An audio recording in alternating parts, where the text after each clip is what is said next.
Hi everyone, welcome to back with nursing classes. फिर NM की classes हम daily basis पे अपलोड कर रहे हैं चैनल पे एमपी ग्रुप 5 की एनएम की और साथ साथ में ये राजस्थान एनएम के लिए भी इम्पोर्टेंट है ये आपका और ये आपका बिहार में और झारखंड में जो एनएम की वैकेंसी आने वाली है ठीक। सभी स्टेट के लिए इम्पोर्टेंट है डियर और ये पीडिया की क्वेश्चन है। लास्ट क्लास में मैंने ओबीसी का क्वेश्चन आप लोग को दिया था। तो देखिएगा यहाँ पे क्वेश्चन जो है पूछा गया पहला क्वेश्चन कि नर्स के लिए बच्चे के नॉर्मल ग्रोथ और डेवलपमेंट का ज्ञान होना क्यों आवश्यक है। ठीक है ना, नर्स के लिए बच्चे के नॉर्मल ग्रोथ और डेवलपमेंट का। तो ऑप्शन देखिएगा, राइट आंसर इसमें बता रहा है डियर कि it is basic to understand the sick child. जो भी बच्चे बीमार है उनके बारे में बेसिक चीजें जानकारी होनी चाहिए किसको, नर्स को। ठीक है। नेक्स्ट क्वेश्चन देखिएगा, न्यूनेट यानी कि न्यूनेटल पीरियड का मतलब क्या होता है। तो यहाँ ऑप्शन ए में 0 to 28 days है, 0 to 3 months है, 0 to 7 days है और 0 to 1 years है। ठीक है। तो यहाँ पे राइट आंसर डियर आपका क्या होगा, न्यूनेटल यानी कि न्यू नेटल पीरियड का मतलब 0 से 28 दिन होगा। पीरियड ऑफ ग्रोथ देखिएगा डियर, प्री नेटल और पोस्ट नेटल ये दोनों होता है। प्री नेटल पीरियड की मैं बात करूं तो कंसेप्शन से जन्म तक के पीरियड को प्री नेटल पीरियड कहते हैं। ठीक है ना, जब भी कंसीव करती हैं और उसके बर्थ तक को हम क्या कहते हैं, प्री नेटल पीरियड कहते हैं। जिसे ओवम यानी कि कंसेप्शन टू 2 वीक्स और एम्ब्रियो को हम 2 to 8 वीक्स को कहेंगे तथा फिटस हम कब कहते हैं, 8 वीक्स से लेकर बर्थ तक को हम क्या कहते हैं, फिटस कहते हैं। तो ये क्वेश्चन यहाँ से पूछा हुआ डियर और आपके एग्जाम में भी पूछेगा पीडिया के अंदर में। हो सकता है ओभम पूछे, ओभम कब से कब तक को कहते हैं। तो कंसेप्शन से लेकर 2 वीक्स को हम ओभम कहते हैं। एम्ब्रियो कब कहेंगे, तो 2 वीक्स से लेकर 8 वीक्स तक कहेंगे। फीटस कब कहेंगे, 8 वीक्स से लेकर बर्थ तक के कहेंगे। पोस्ट नेटल पीरियड की बात करेंगे तो न्यूनेट्स आ रहा, इन्फेंट आ रहा, टोडलर, ये सब सब देखिए। न्यूनेट्स के मैं बात करूं तो फर्स्ट 4 वीक्स और या फिर 28 डेज में आप कह सकते हैं, है ना। लाइफ इन्फेंट की बात करें तो फर्स्ट ईयर ऑफ लाइफ में इन्फेंट होता है। टोडलर की मैं बात करूं तो 1 to 3 years को टोडलर कहते हैं। प्री स्कूलर यानी कि अर्ली चाइल्डहुड 3 से 6 years होता है। स्कूल एज चाइल्ड की बात करें तो मिडिल चाइल्डहुड यानी कि 6 to 10 years होता है। या गर्ल्स में और बॉयज में 6 to 12 years होता है। ये आपकी पीडिया में एक क्वेश्चन यहाँ से आएंगे डियर, आपके एनएम हो, जीएनएम हो, पोस्ट बीएससी हो, एमएससी हो, यहाँ से क्वेश्चन पूछता ही पूछता है। नेक्स्ट क्वेश्चन है, prenatal period of growth consist of, prenatal period. तो राइट आंसर इसमें जो होगा ऑप्शन बी आएगा, ovum embryo foetus. Prenatal period में कौन कौन सी चीजें आपकी ग्रो करती हैं, तो यहाँ पे आपका क्या क्या लिखा हुआ है, ओवम एम्ब्रियो और फिटस। ठीक है। नेक्स्ट क्वेश्चन देखिएगा, एम्ब्रियो की स्टेज जिसमें सभी बॉडी पार्ट्स को आइडेंटिफाई किया जा सकता है क्या कहलाता है। एम्ब्रियो स्टेज में डियर सभी बॉडी पार्ट्स को क्या आइडेंटिफाई किया जा रहा है उसको, वो क्या कहलाएगा, गैमेट्स, जाइगोट, फिटस या एग। तो यहाँ पे राइट आंसर डियर क्या होगा आपका, फिटस कहलाएगा। Next question, the period of ovum, period of ovum पूछा यानी कि 2 वीक्स को हम ओवम कहेंगे डियर। ठीक है। Embryonic stage is known as, embryonic stage आप कब कहेंगे, तो 8 वीक्स फ्रॉम कंसेप्शन। ठीक है ना, कंसेप्शन से हम 8 वीक्स को क्या कहते हैं, एम्ब्रियो कहते हैं या फिर एम्ब्रियोनिक स्टेज कहते हैं। Next question, the embryo change into foetus after, embryo change तो आफ्टर कब डियर आपका, 8 वीक्स के बाद, है ना। 8 वीक्स तक हमारा एम्ब्रियो होता है, उसके बाद फिटस में कन्वर्ट होता है डियर। नेक्स्ट क्वेश्चन है, infancy is a period from, infancy कब कहेंगे, तो 0 to 1 years के बच्चों को क्या कहेंगे, इन्फेंसी कहेंगे। नेक्स्ट है टर्म टोडलर रेफर टू, तो ऑप्शन सी होगा, फ्रॉम 1 to 3 years। ठीक है। नेक्स्ट देखिएगा डियर, आप total blood volume of your newborn at birth, total blood volume पूछा है तो 80 ml पर केजी होता है डियर। नेक्स्ट देखिएगा, निम्न में से कौन सा हार्मोन फीटस के स्केलेटल मैचुरेशन में हेल्प करता है या रिस्पॉन्सिबल होता है, क्या है, फीटस के स्केलेटल मैचुरेशन में, मैच्योर करता, परिपक्व करता डियर, हेल्प करता है। तो इसमें जो हार्मोन होता है थायरोक्सिन होता है, कौन सा हार्मोन होता है डियर, थायरोक्सिन हार्मोन होती है। फीटस की स्केलेटल ग्रोथ T4 यानी कि थायरोक्सिन हार्मोन जो के द्वारा होता है, जो गैस्ट्रेशन के 12 वीक से सिक्रेट होने लगता है। 12 वीक से क्या होता है डियर, सिक्रेशन होने लगती है, स्राव होने लगती है। और इंट्रा यूट्राइन ग्रोथ में ग्रोथ हार्मोन यानी कि जीएच का रोल नहीं होता है। इंट्रा यूट्राइन ग्रोथ में ग्रोथ हार्मोन का रोल नहीं होता है। नेक्स्ट क्वेश्चन, बच्चे के हेल्थ और न्यूट्रिशनल टेस्ट्स के लिए निम्न में से कौन सा बेस्ट इंडिकेटर है। बच्चे के स्वास्थ्य और न्यूट्रिशनल स्टेटस के लिए डियर कौन सा बेस्ट इंडिकेटर होती है? तो आपका सबसे ज्यादा बेस्ट जो होता है वेट होता है। क्या होता है डियर? वेट होता है। Next question, normal time of first period of reactivity after birth of your child. Normal time of birth, normal time of first period of reactivity after birth of your child. तो right answer first 6 to आपका 8 hours of birth. देखिए यहाँ पे dear period of reactivity यानी कि ऐसे अभिप्राय है कि न्यूबॉर्न की एक्टिविटी, अलर्टनेस और इंटरेक्शंस के प्रारंभिक दौर को इनिशियल एपिसोड से होता है ना। नेक्स्ट देखिएगा, जन्म के बाद 6 से 8 घंटों के समय को फर्स्ट पीरियड ऑफ रिएक्टिविटी कहते हैं। कब कहते हैं डियर? 6 से 8 घंटे के समय को हम फर्स्ट पीरियड ऑफ रिएक्टिविटी कहते हैं। इस समय अवधि के प्रथम 30 मिनट में बच्चा अधिक एक्टिव और अलर्ट रहता है, अतः ब्रेस्ट फीडिंग शुरू करने का यह बेस्ट टाइम होता है। इसके बाद फर्स्ट पीरियड ऑफ रिएक्टिविटी के शेष समय में बच्चा गहरी नींद में चला जाता है। 6 से 8 घंटे स्लीप के बाद बच्चों के जागने से सेकेंड पीरियड ऑफ एक्टिविटी शुरू हो जाती है। देखिए जब 6 से 8 घंटा कंप्लीट हुआ और बच्चा जब सो के उठ रहा है डियर, जाग रहा है, तो हम लोग second period of activity start हो जाता है। Next question, what is the normal pulse rate of newborn? ये क्वेश्चन आपके एग्जाम में पूछा जा सकता है डियर। तो नॉर्मल पल्स रेट पूछा है, तो यहाँ पे राइट आंसर जो होगा 140, क्योंकि 120 से लेकर 160 जो होता है डियर आपका नॉर्मल होता है, और आपका इससे कम या इससे ज्यादा रहा तो बच्चा फीटल डिस्ट्रेस में चला जाता है। सब normal physiological characteristics of healthy newborn, जैसे पल्स रेट की बात किया जाए 120 to 160 breath per minute, average 140 होती है। रेस्पिरेशन रेट 30 to 60 होता है, एवरेज 40 होता है।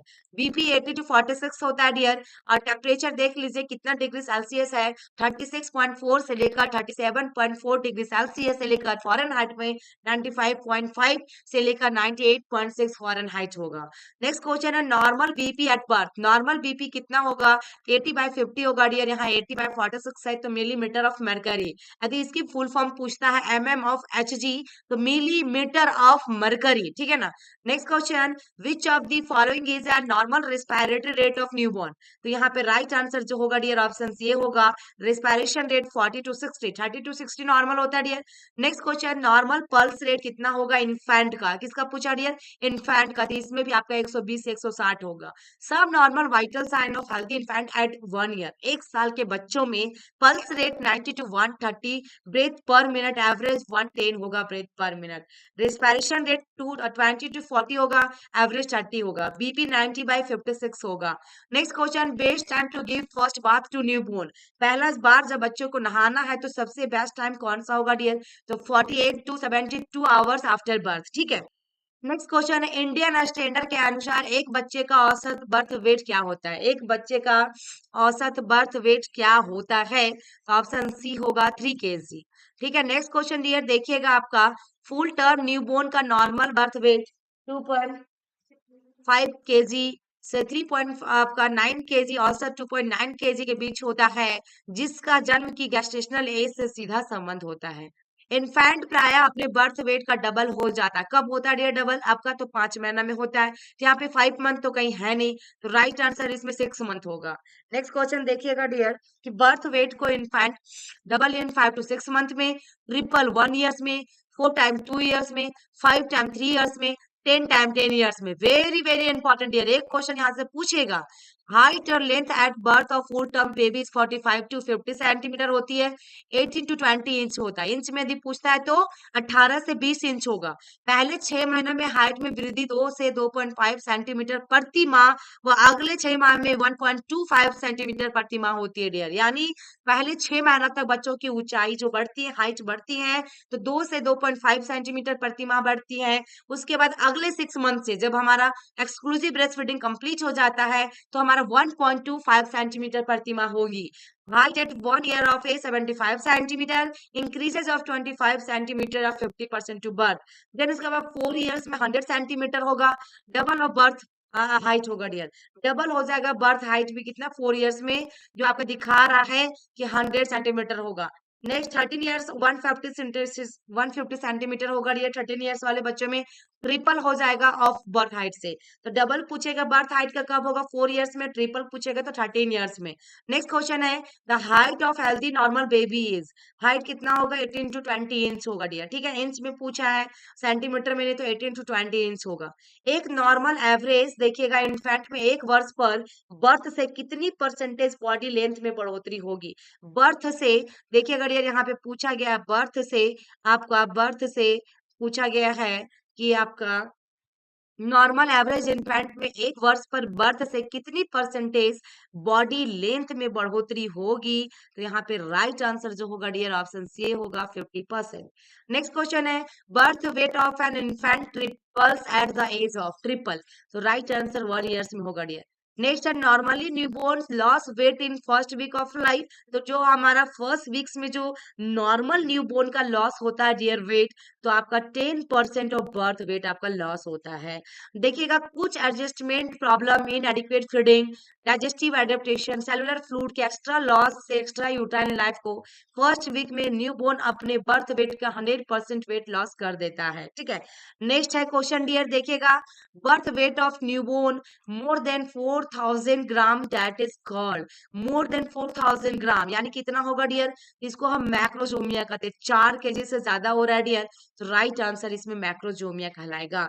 ठीक है, नेक्स्ट क्वेश्चन देखिएगा डियर क्या है आपका, तो गैस्ट्रेशनल एज को ध्यान में दिए बिना 2500 ग्राम से कम बर्थ वेट का न्यूनेट क्या कहलाता है। 2500 ग्राम से कम बर्थ वेट का न्यूनेट क्या कहलाता है, तो लो बर्थ वेट बेबी कहलाता है dear. Low birth weight baby यानी कि लेस देन 2500 ग्राम WHO के द्वारा। वेरी लो बर्थ वेट कब कहेंगे, वेरी लो बर्थ वेट जब हमारा 1500 ग्राम से कम रहेगा, बट मोर देन 1000 ग्राम रहेगा डियर उसमें। नेक्स्ट देखिएगा एक्सट्रीमली लो बर्थ वेट कब कहेंगे, तो लेस देन 1000 ग्राम होगा। ठीक है, लेस देन 1000 ग्राम होगा। Okay, extremely low birth weight is defined as an आपका 1000 ग्राम। मोस्ट कॉमन कॉम्प्लिकेशन है लो बर्थ वेट इन्फेंटीज, तो राइट आंसर क्या होगा डियर, रेस्पिरेटरी डिस्ट्रेस। ठीक है, नेक्स्ट है what is the ideal average newborn head circumference at birth. तो डियर हेड सरकमफ्रेंस कितनी होती है, तो हेड सरकमफ्रेंस जो 35 होगा डियर इसमें सेंटीमीटर। जन्म पर हेड सरकमफ्रेंस जो होता है 33 से लेकर 35 सेंटीमीटर होता है।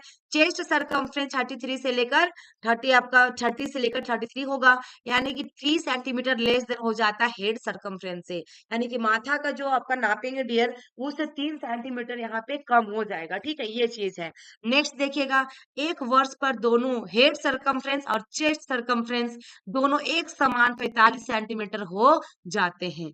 नेक्स्ट देखिएगा न्यूबॉर्न बेबी का हेड सरकमफ्रेंस चेस्ट सरकमफ्रेंस में से कितना बड़ा होता है, से निम्न में से कितना बड़ा होता है, ऑप्शन 3 सेंटीमीटर। कितना डियर, 3 सेंटीमीटर। किस एज में हेड सरकमफ्रेंस चेस्ट सरकमफ्रेंस के बराबर हो जाता है, तो 1 साल में डियर यानी कि 12 मंथ्स में। देखिएगा नेक्स्ट क्वेश्चन क्या है डियर यहाँ पे, कि प्ले का प्रकार जो टोडलर्स द्वारा खेला जाता है, ये लास्ट डियर क्वेश्चन, खेला जाता है जिसमें बच्चा दूसरे बच्चों की प्रेजेंस में स्वयं से खेलता है, क्या कहलाता है, तो पैरेलल प्ले कहलाएगा डियर। क्या कहलाएगा, पैरेलल प्ले कहलाता है। ठीक है, तो ये लास्ट था डियर, और फिर मिलते हैं नेक्स्ट वीडियो में। यदि आपके लिए वीडियो हेल्पफुल रहा, ये डेफिनेटली इससे क्वेश्चन 1-2 क्वेश्चन आएगा डियर पीडीएफ से। ठीक है, आप लोग चैनल को सब्सक्राइब कर लीजिएगा फर्स्ट टाइम विजिट किए हैं तो, और चैनल को डियर ज्यादा से ज्यादा जरूर शेयर करें। चैनल के लिंक कर सकते हैं या फिर वीडियो के लिंक शेयर कर सकते हैं, ताकि उन सभी बच्चे पास जरूर पहुंचे जो बच्चे अभी भी प्रॉब्लम में है, जिनको नहीं पता कि कौन से चैनल पे एएनएम की तैयारी अच्छी से कराई जाती है। इन केस डियर आप लोग की मैं बार बार रिपीट कर रही हूँ कि सिलेक्शन से प्रॉब्लम आती है, तो आप लोग डेफिनेटली अभी एग्जाम के बाद मेरे क्लासेस को ज्वाइन कर लीजिएगा डियर। 110% मैंने गारंटी लिया कि आपकी सिलेक्शन होगी, चाहे ग्रुप 5 हो आपका या फिर आपका एनएचएम एनएम का फॉर्म फिल कर रहे हो। प्राइवेट से तो अच्छा रहेगा डियर, यदि आप तैयारी करके अच्छे से कर लेते हैं, सिलेक्शन हो जाती है तो। Thank you so much, thank you for watching my video. फिर मिलते हैं नेक्स्ट वीडियो में, तब तक के लिए बाय बाय।